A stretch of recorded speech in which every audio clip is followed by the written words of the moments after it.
Assalamualaikum warahmatullahi wabarakatuh. Jumpa bersama saya Adi di channel Ngulik Sejarah.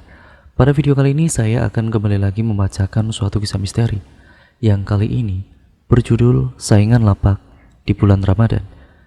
Cerita pada kali ini ditulis oleh Om Ras. Bagaimana kisahnya? Kita langsung saja menuju ke ceritanya ya teman-teman. Mari kita simak ceritanya baik-baik. Oh ya, sebelum kita ke ceritanya, kita akan membedah video ini menjadi dua part ya teman-teman, karena durasinya yang mungkin lumayan sangat panjang. Part yang pertama akan saya upload di channel ini, dan part yang kedua saya akan upload di channel Ngulik. Jadi kalian harus tonton semua partnya agar kalian mengerti keseluruhan alur ceritanya dari awal sampai akhir. Yuk nggak usah pakai lama-lama lagi, kita langsung saja menuju ke ceritanya. Persiapkan diri kalian.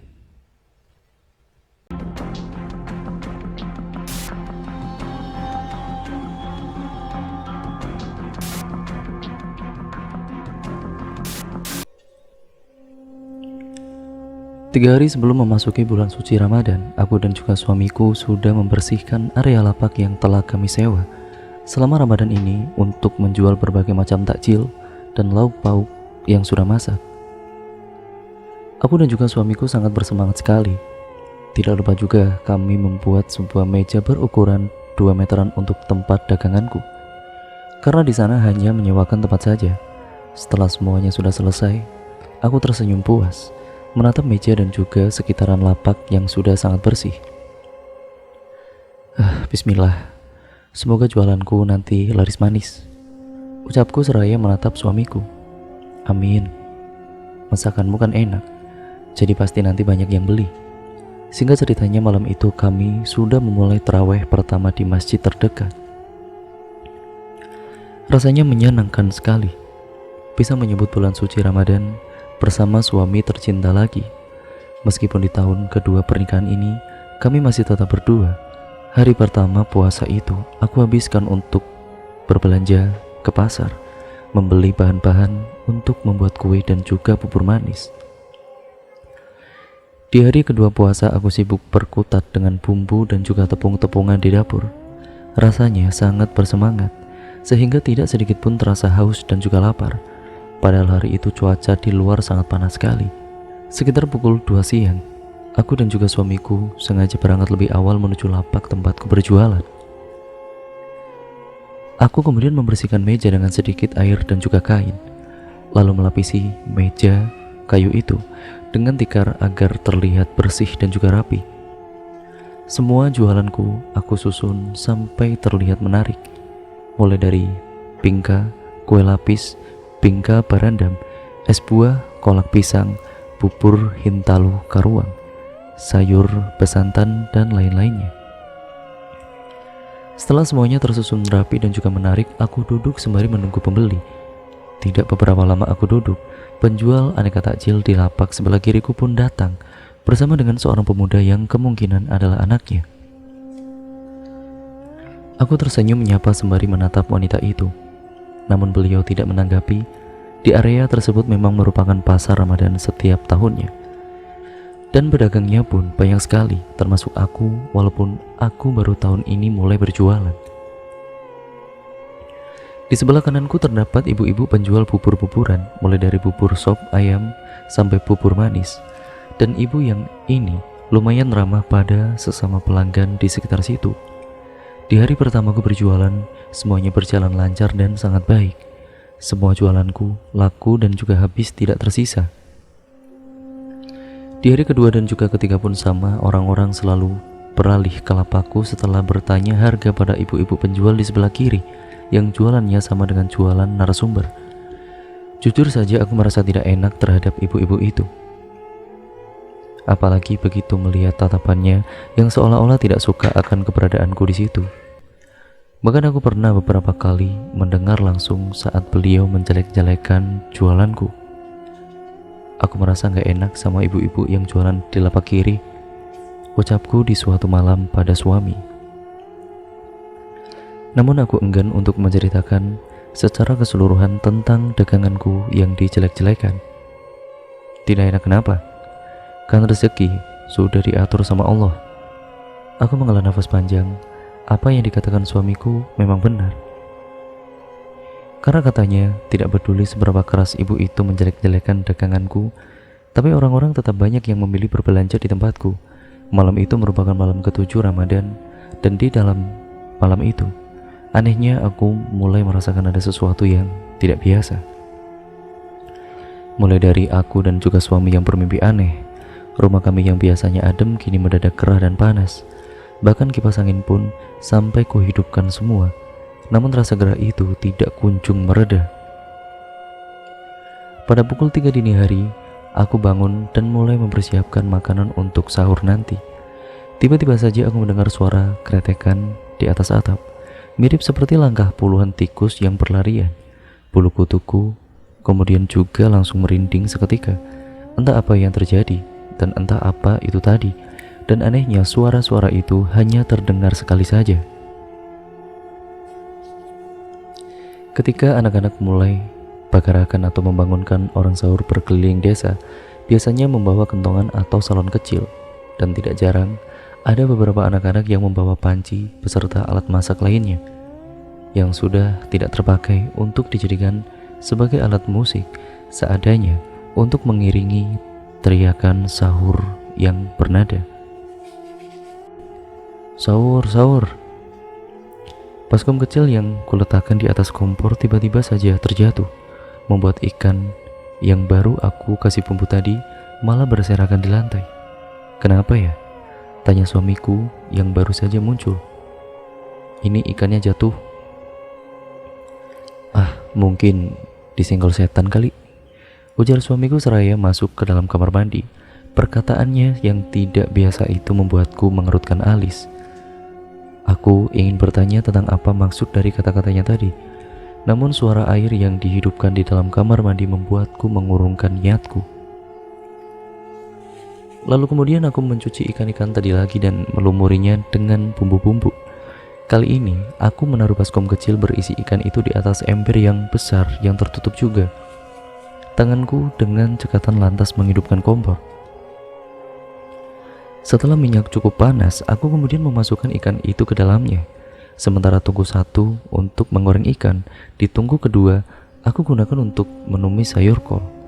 Selesai mataku tertuju pada kamar mandi yang tertutup. Air masih hidup dan bahkan terdengar sudah melimpuar atau terisi penuh sampai airnya membeber keluar. Sayang, bisakah kau matikan dulu airnya? Ku dengar itu baknya sudah penuh. Namun tidak ada jawaban, membuatku seketika melangkah ke arah kamar mandi dan membuka pintunya. Dan mataku terbelalak tidak percaya. Bagaimana tidak? Karena di dalam kamar mandi itu sudah kosong, tidak ada siapapun di sana. Jantungku berdegup dengan sangat kencang, tidak percaya dengan apa yang baru saja aku alami. Sayang, kenapa? Tanya suamiku dari arah pintu kamar mandi. Kapan kau keluar?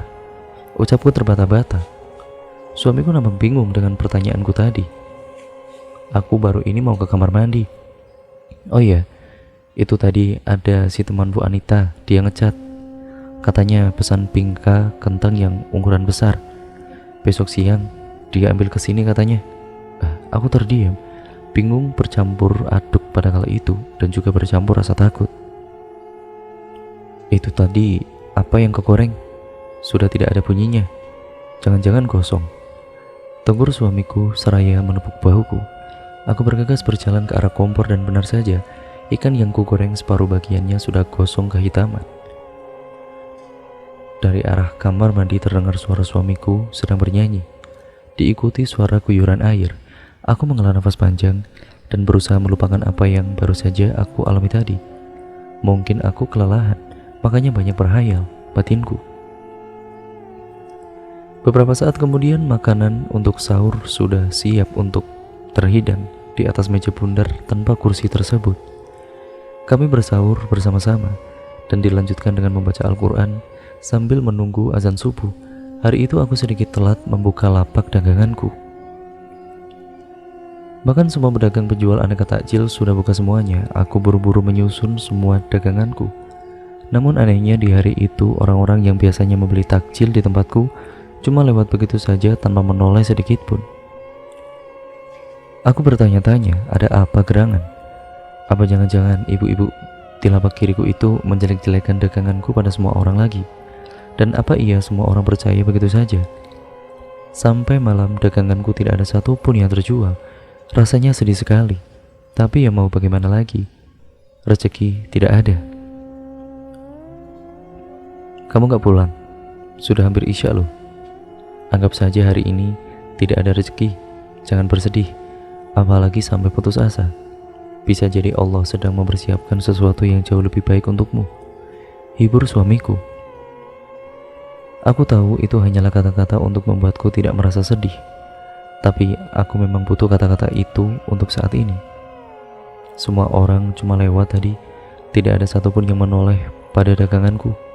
Ucapku dengan lirih saat kami sudah bersiap untuk tidur. Sabar. Malam itu lagi-lagi mimpi aneh yang sama terulang kembali. Namun kali ini saat aku terbangun, aku menyiapkan makanan sahur. Tulang kakiku mendadak ngilu begitu menyentuh lantai. Untuk beberapa saat aku memijit-mijit kakiku berharap agar rasa ngilu di tulangku itu segera menghilang. Akan tetapi, ngilu pada tulangku tidak juga hilang, malah semakin bertambah parah. Sakit ya? Tanya suamiku seraya meraih kakiku dan mulai memijitnya. Sahur, sahur. Terdengar kembali suara anak-anak yang melewati di depan rumah, membuatku bergegas menarik kakiku lalu dengan sedikit menyeretnya, aku berjalan ke dapur untuk memasak. Sekitar beberapa menit aku berada di dapur, suamiku menyusul. Di tangannya ada toples obat. Nih, minum obat dulu. Ucapnya lembut seraya memberikan obat sakit tulang itu kepadaku. Saat kemudian masakanku sudah siap, obat itu baru mulai bekerja, sakit pada tulangku berangsur menghilang. Alhamdulillah, sakitnya sudah hilang. Ucapku, alhamdulillah. Sekitar pukul 9 pagi aku mulai merasakan sakit lagi pada tulang kakiku. Rasanya semakin ngilu, bahkan tergesek sedikit saja, sakitnya luar biasa. Sakit lagi ya? Iya, sakit sekali, ngilu. Jawabku meringis. Ya sudah, kamu buka puasa saja. Minum obatnya lagi. Gak tega aku lihat kamu kesakitan begini, kata suamiku dan aku menghela nafas. Rasanya sayang sekali kalau aku harus membatalkan puasa pada hari ini. Tapi di lain sisi, sudah benar-benar tidak tahan dengan rasa sakit dan juga ngilu yang teramat sangat di tulangku ini. Akhirnya aku terpaksa batal puasa pada kali itu agar bisa meminum obat itu lagi. Kali ini efek obatnya terasa agak lama baru terasa. Sampai-sampai aku harus meminumnya sebanyak 2 kali. Hari itu aku bisa memasak untuk jualanku dengan rasa yang sempurna ataupun tidak asin dan tidak hambar. Namun anehnya hari itu pun sama seperti hari kemarin, tidak ada satupun yang melirik daganganku. Dan itu membuatku kepikiran untuk menyapa dan menawari orang-orang yang lewat di depan lapakku. Kuenya bu, ada pingga barandam, pingga kentang, serimuka, dan lapis. Si ibu-ibu itu cuma melirik sekilas lalu menggeleng sambil tersenyum. Dan itu terus berulang kali sampai kesekian kalinya. Saat sudah waktunya pulang, bagi pedagang pasar Ramadan di sana, si ibu penjual bubur di lapak sebelah kanan menghampiriku dengan membawa 2 bungkus bubur. Ini untuk buka puasa, ucapnya sambil tersenyum ramah. Terima kasih bu. Balasku seraya bergegas membungkuskan kue pingga dan serimuka untuk ibu tersebut. Saat kami kemudian berdua ngobrol, mataku sempat melirik kepada ibu-ibu yang berada di lapak kiriku. Wajahnya masam dan terlihat sinis menatap kami. Saat semua pedagang di sana sudah pulang, aku dan juga suamiku lagi-lagi terpaksa buka puasa di situ. Karena aku masih menunggu datangnya pembeli. Ketika akan menutup jualanku, sakit tulang kakiku mendadak kambuh lagi. Rasa ngilunya bercampur dengan rasa perih yang teramat sangat, membuatku tidak kuasa menahan tangisku kembali. Aku kemudian terisak dalam pelukan suamiku. Waduh, sakit sekali, arangku. Kamu tunggu di sini sebentar ya, aku mau cari obat dulu ke warung. Semoga masih ada yang buka. Sebelum pergi, suamiku kembali menatap ke arahku. Aku tahu ia tidak tega meninggalkanku di sini sendirian dengan keadaan seperti itu. Cukup lama aku menunggu dengan rasa sakit pada tulangku yang kian menyiksa. Akhirnya suamiku pun datang. Melihat plastik kecil yang ia bawa, aku menghela nafas lega. Akhirnya kesakitan ini akan segera berakhir. Tanpa pikir panjang, aku lantas meneguk 2 pasang obat sakit tulang itu sekaligus, berharap agar sakit tulangku segera hilang. Namun walau sudah setengah jam berlalu, rasa sakit itu tidak juga hilang. Padahal efek obatnya sudah membuatku merasa mengantuk. Masih sakit? Tanya suamiku saat melihatku hendak meminum obat itu lagi. Mungkin belum bereaksi saja. Jangan diminum lagi obatnya, ujarnya seraya menjaga tanganku yang sudah siap-siap memasukkan obat itu ke dalam mulutku lagi. Sekitaran pukul 9 malam kami baru sampai di rumah. Tubuh rasanya letih sekali, getar-getar efek obat yang kebanyakan. Ditambah pikiran yang kacau karena daganganku tidak ada yang laku satupun. Kalau masih sakit, sebaiknya besok kamu gak usah jualan dulu. Kalau aku gak jualan, nanti bisa rugi, Mas. Siapa tahu besok rezekiku banyak. Lagi pula, kalau di rumah saja rasanya bosan juga. Kamu kan gak selalu ada di rumah. Maaf ya. Ya sudah, gak apa-apa. Aku mencoba untuk memejamkan mataku. Namun anehnya aku tidak bisa tertidur. Meskipun rasanya sangat mengantuk, iseng-iseng aku kemudian mulai membuka HP, membuka aplikasi novel. Tapi saat lagi asik-asiknya membaca, tiba-tiba terdengar suara letupan dari arah belakang rumah yang membuatku sangat kaget. Aduh, itu anak-anak masih main petasan ya? Padahal sudah tengah malam begini. Aku lalu beranjak dari tempat tidur, bermaksud untuk menegur anak-anak itu. Tapi saat jendela dapur terbuka, aku tidak melihat apapun dan siapapun di sana. Bahkan bekas petasan pun tidak ada.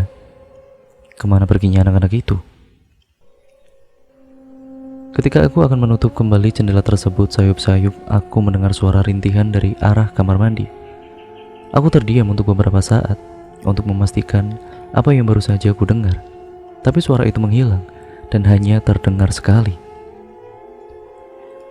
Kemudian terdengar suara notifikasi chat. Aku membukanya dan ada nomor baru yang mengirimkan pesan suara padaku. Saat aku dengarkan isi pesan suara tersebut, aku tidak mengerti apa yang orang itu katakan. Karena isinya hanya terdengar seperti suara orang yang sedang berpantun dengan isi yang aneh. Ini siapa ya? Namun nomorku langsung diblokir oleh orang itu. Kemudian sebuah gelas yang berisi minyak bekas terjatuh dari meja kompor. Padahal tidak ada angin, tidak ada hujan, ataupun sesuatu yang menyenggol gelas tersebut. Merasa keadaan semakin aneh, aku lantas berlari keluar. Cepat-cepat aku tutup pintu kamar. Suamiku masih tidur sambil memeluk guling. Namun aku rasa ada yang aneh pada guling itu. Bagian atas dan bawahnya diikat seperti pocong. Padahal seingatku, aku tidak punya guling seperti itu. Kemudian, saat suamiku berbalik dan melepaskan guling tersebut, dalam penglihatanku dari guling itu mendadak keluar wajah hitam dengan bola mata yang putih dan menatapku. Ya Allah, teriakku menjerit sejadi-jadinya. Suamiku yang terbangun karena kaget langsung memeluk dan juga menenangkanku. Gulingnya tadi jadi pocong. Pocong apa? Aku gak ngerti. Ini memang guling ya, bukan pocong. Setelah agak sedikit tenang, suamiku menyuruhku untuk tidur. Sementara dia duduk dan kemudian menungguiku di dekat kasur. Sahur, sahur. Riuh suara anak-anak muda yang sedang bagarakan lewat di depan rumah membuat Wati narasumber terbangun. Ia melihat ke sekeliling, namun rupanya Rahman, suami dari narasumber, sudah tidak ada lagi di dalam kamar. Wati berjalan keluar kamar dan mendapati suaminya tengah memasak di dapur sambil mendengarkan ceramah yang diputar di YouTube. Sayang, sudah bangun yang? Aku sengaja gak bangunin kamu tadi. Habisnya kulihat tidurmu itu nyenyak sekali. Aku mimpi buruk lagi. Kata orang, kalau mimpi buruk itu harus ditalak saat kamu BAB, biar mimpinya gak jadi kenyataan. Kata Rahman setengah bergurau, tapi aku menanggapinya dengan serius dan mempraktikkan apa yang dikatakan suamiku setelahnya. Ya memang tidak masuk akal. Tapi aku benar-benar tidak ingin mimpi buruk itu menjadi kenyataan dan akan melakukan apapun untuk mencegahnya. Bagaimana kakimu? Apa masih sakit? Sudah tidak sesakit sebelumnya, tapi ngilunya itu masih ada. Nanti setelah kamu makan, kamu minum obat lagi ya. Pagi harinya sekitar jam 10-an, Wati memeriksa kue-kue yang akan dijual lagi nantinya. Namun hampir semua kue-kue itu basi dan berlendir. Ya Allah, semuanya basi. Apa aku berhenti saja ya berjualan di pasar Ramadan? Gumamnya. Akhirnya hari itu aku tidak lagi berjualan dan hanya menghabiskan waktunya untuk membaca cerita di beberapa aplikasi. Hingga beberapa saat kemudian sebuah chat dari Ria temannya kemudian masuk. Wajah Wati seketika berseri-seri melihat isi chat tersebut. Alhamdulillah, ucapnya. Wati bergegas menelepon suaminya untuk meminta diantarkan berbelanja ke pasar, membeli bahan-bahan yang dia butuhkan. Halo, assalamualaikum. Tadi Ria chat, katanya mau pesan 10 loyang bolu, ayam bumbu ungkep, dan juga jengkol balado. Jadi hari ini aku mau beli bahan-bahannya dulu, karena uang mukanya sudah dia transfer, ujar Wati penuh semangat. Alhamdulillah. Wati menunggu kedatangan suaminya dengan wajah yang berseri-seri dan bahagia. Akan tetapi saat suaminya baru sampai, Wati mulai merasakan mual dan pusing. Punggungnya terasa berat dan juga sakit. Kamu kenapa? Enggak Belum sempat menyelesaikan perkataannya itu, tiba-tiba brak, tubuhnya ambruk. Rahman yang baru saja akan meletakkan helm langsung panik melihat istrinya yang pingsan. Ia berusaha mengangkat tubuh sang istri ke dalam rumah, tapi waktu istrinya itu benar-benar terasa sangat berat dari biasanya. Padahal berat badan Wati tidak sampai 50 kilo. Hampir 2 jam lamanya Wati tidak kunjung siuman, membuat Rahman menjadi sangat khawatir.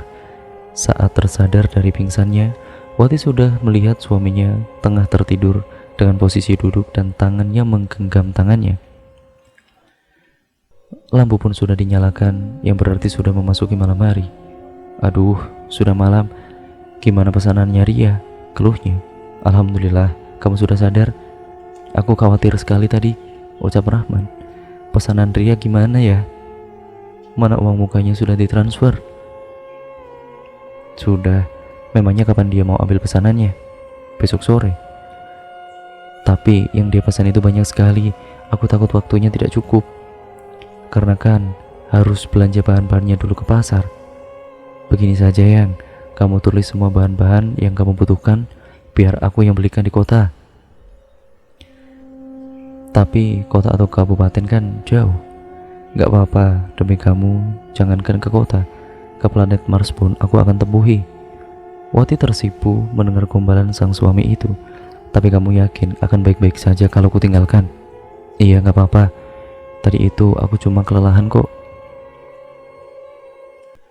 Setelah catatan berisi daftar bahan-bahan yang dibutuhkan Wati sudah siap, suaminya pun berangkat. Tapi sebelum itu, ia lebih dulu mampir ke rumah Wiwin, teman Wati yang rumahnya tidak begitu jauh. Rahman meminta tolong agar wanita itu mau menemani istrinya yang sedang sendirian di rumah. Bau gosong bulu atau rambut yang dibakar menyeruak di dalam ruangan tersebut. Wiwin terlihat terganggu dengan hal itu, sehingga membuatnya keluar untuk memeriksa ada apa gerangan di luar rumah. Apa para maling ayam masih beroperasi di bulan puasa ini? Gumamnya setelah berada di luar rumah Wati. Dan cerita pun akhirnya bersambung ke part yang kedua, yaitu part yang setelahnya yang merupakan part yang terakhir dari keseluruhan cerita pada kali ini. Jadi part yang terakhir ini saya akan upload di channel Ngulik ya teman-teman.